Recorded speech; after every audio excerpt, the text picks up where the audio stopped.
Today we're going to be doing container gardens.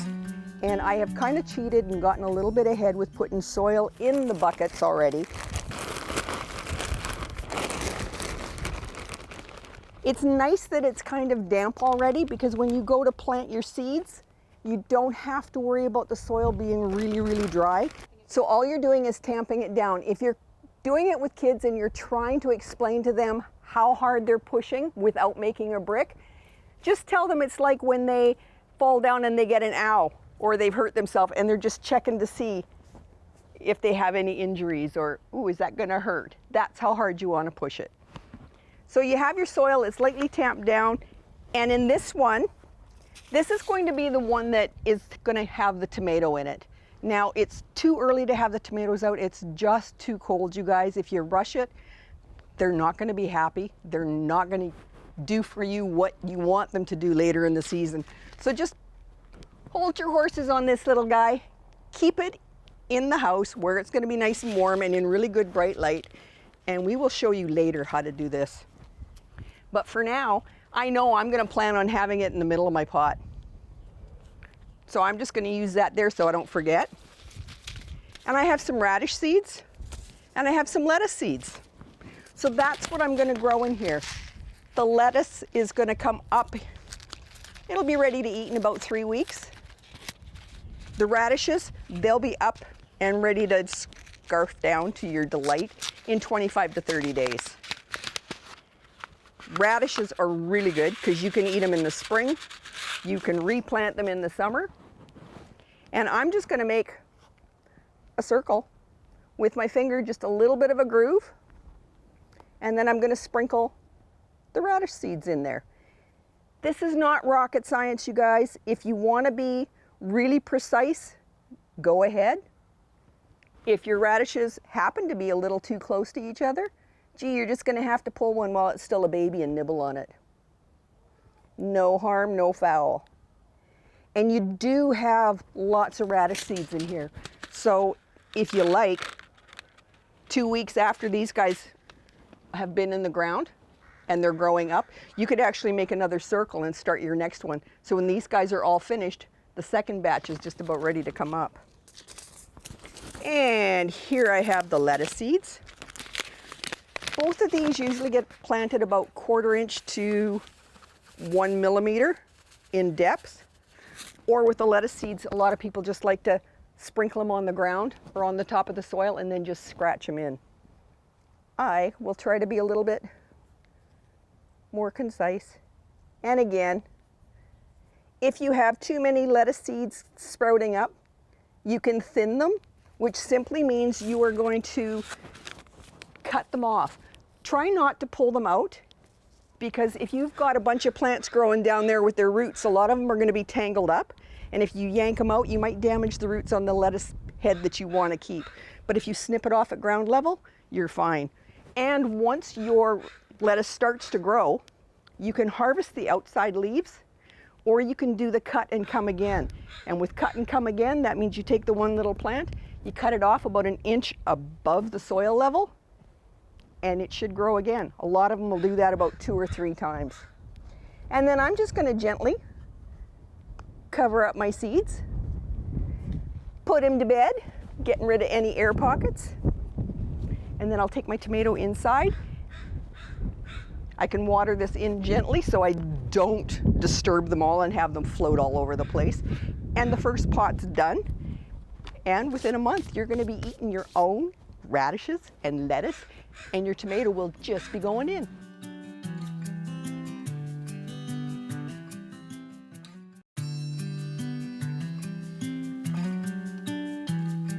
We are going to be potting up a container of veggie seedlings or transplants today. We have 2 Swiss chard, 1 lettuce, there's 4 in the pack, we get 1, and a kale. I forgot what I was planting.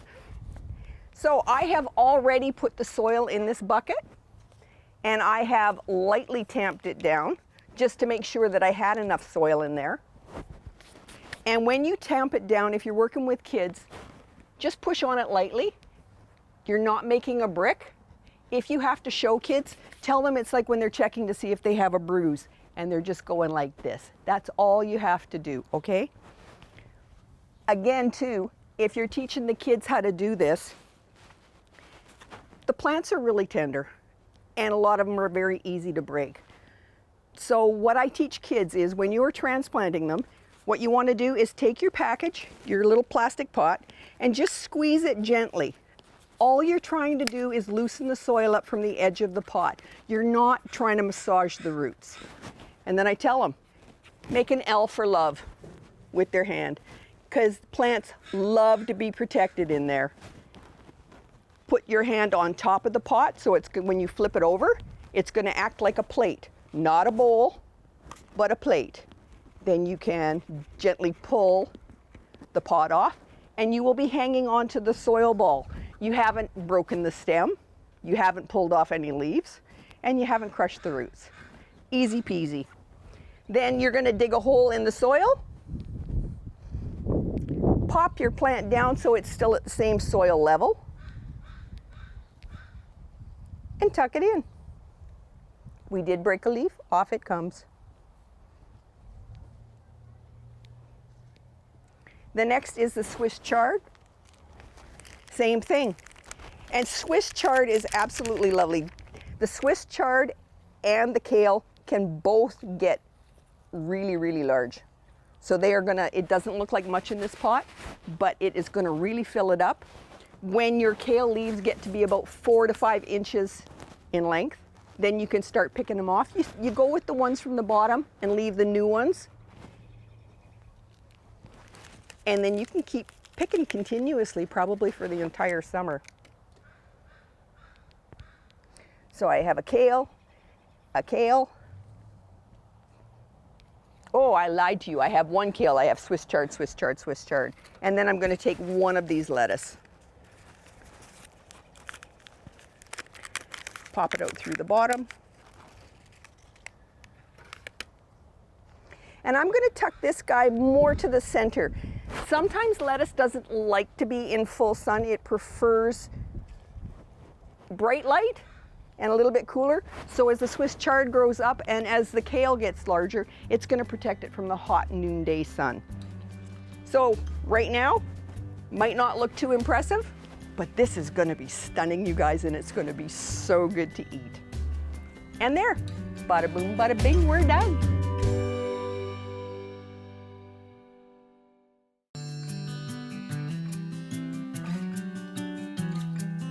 Hi, I'm Candice and I'm with Grow Local today, and if you picked up one of the in-ground packages that we have on offer, these are some of the things that you might get.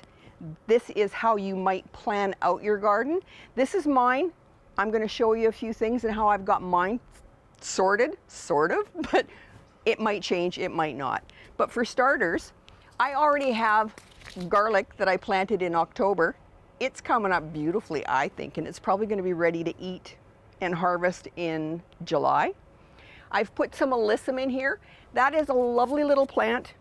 It attracts beneficial insects. They come for the nectar and then they go off looking for protein like aphids. So they're delightful to have in your garden.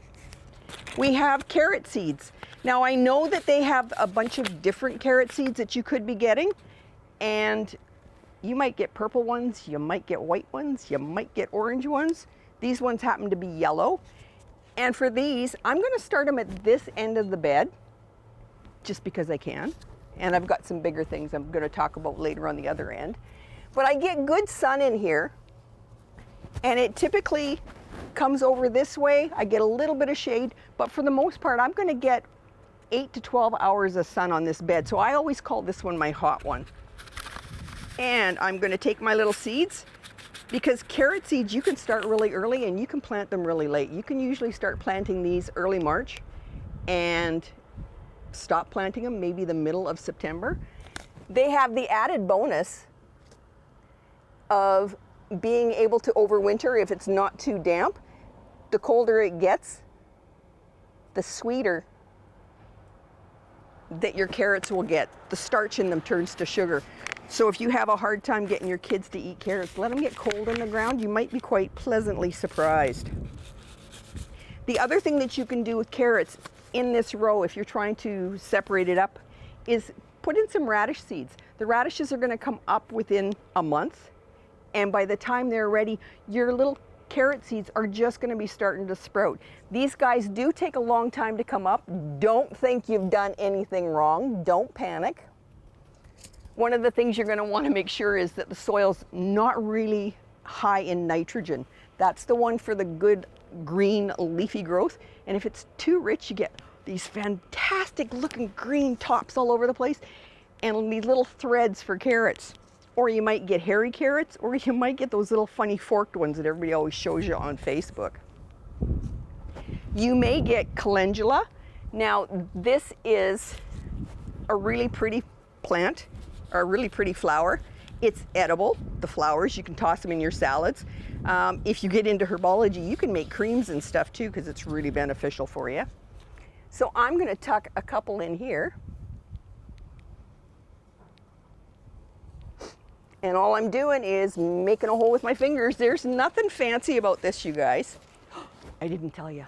When you're taking plants out of the pots, you don't want to break the stems. There's a lot of plants that if you break the stem, it's just not going to grow for you. It's dead, you killed it. You can pull it out by the leaf, because if you lose a leaf, chances are the plant's going to grow a new one.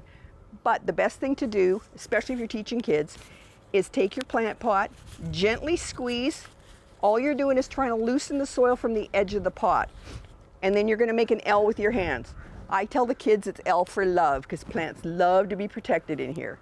Place it on the top of the pot. You want to keep your fingers straight, because when you turn it over, you want this to be like a plate, not a bowl. Kids have a tendency to not be able to let go if they do it that way. So make it like a plate, pull the top off, and you have your plants.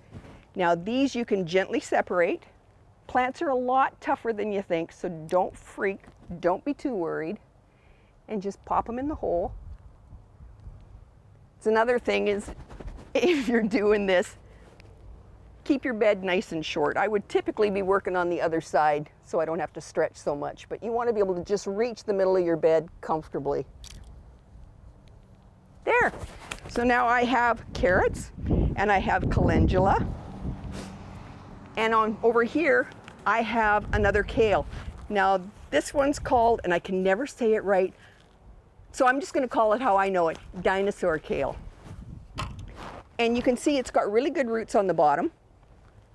If you have a vegetable and you take it out of the pot and the roots are really congested and they're starting to spiral around, don't be afraid, just tease them out. All you're doing is letting that plant know that there's a whole wide world for it to go spread out in and get more nutrients. This guy will probably grow to be 3 feet tall. It's just going to bush out like that, so it's just brilliant looking. And those calendula are going to look fantastic in front of it too. Then what have I got? Oh, I have beans. Now these ones are called borlotti, and they're a drying bean. These I'm not going to plant yet. It's just, the soil's too cold. If I put it in there, they get damp, and then they're just going to rot on me. So it's, you can try to get a jump on that ahead. If you think it's going to be really nice weather, you can always take a chance and plant them. And know that if the weather doesn't cooperate, you're just going to have to plant them again. These guys, I'm going to make a row along this side of my bed because I get an awful lot of sun this way, and I don't want it to shade the rest of my garden. Now, having said that they're going to be 17 feet in length, quite possibly, I am going to put some sticks in here, going straight up. I'm going to put one across like this and back down in this way. So hopefully I will have them trailing from one bed over to the other. And then I have kind of a little arbor if I want, if it's a really hot day. I can plant a tomato in front of it. Again, this is one that I'm not going to plant until the end of May because I don't want it stunted. I don't want it in the ground too early, so they sulk, they pout, and they're just not happy campers. I have chives in here already. These little guys are garlic chives, and this one's regular, and you can see it's already starting to get the bulbs, the flower heads on them. Kids absolutely love garlic chives. Don't know what it is about them, but they will just sit there and just keep eating them and eating them and eating them. When these bloom, you can actually eat the flower tops too. Try not to eat all of them though. They are another plant that attracts beneficial insects to your garden that are going to start eating the bugs that you don't want in there. There are a couple of little onions that you might get in your packet. Again, L for love. After you've made sure the soil is really nice and loose on the pot. I'm going to tuck it in here. And I'm not going to bother to separate these onions because if they get too close to being buddy-buddy, they just push each other out of the way and still grow nice and big. On this side, I'm going to do some squash and some pumpkins. There is an acorn squash and it is absolutely lovely, stores really well. These are your scallopini or patty pan. I don't know if you guys are going to get these either, but these are awesome. When they're about 2 to 3 inches, just pop them in the frying pan with a little bit of butter and you'll scarf them down. This is, and I had to show it to you, this is my Renegade Pumpkin. I'm not sure what kind it is. I think it's a big warty one, but I'm not positive. I used it for decoration and I left it in the garden on top of a pot. Well, it decomposed and all the seeds have come out and I probably have 1, 2, 3, 4, I've got 6 plants here. And this is what it's going to look like for a bit. But I can take these, you can still see the old pumpkin squash, pumpkin seed shell.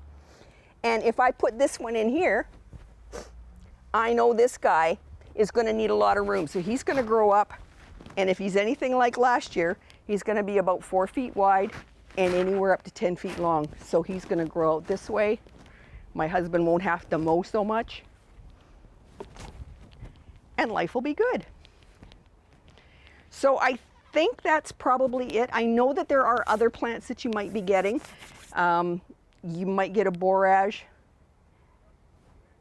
And that's a lovely flowering plant too. It tastes like cucumbers and attracts all sorts of insects. If you look over here, I actually have a renegade potato coming up. And I'm thinking that must be from the compost. I've got these all in. I think I'm done for today. I'm just going to give it a squirt with water after you guys leave. And then we're good to go. So thank you for joining me.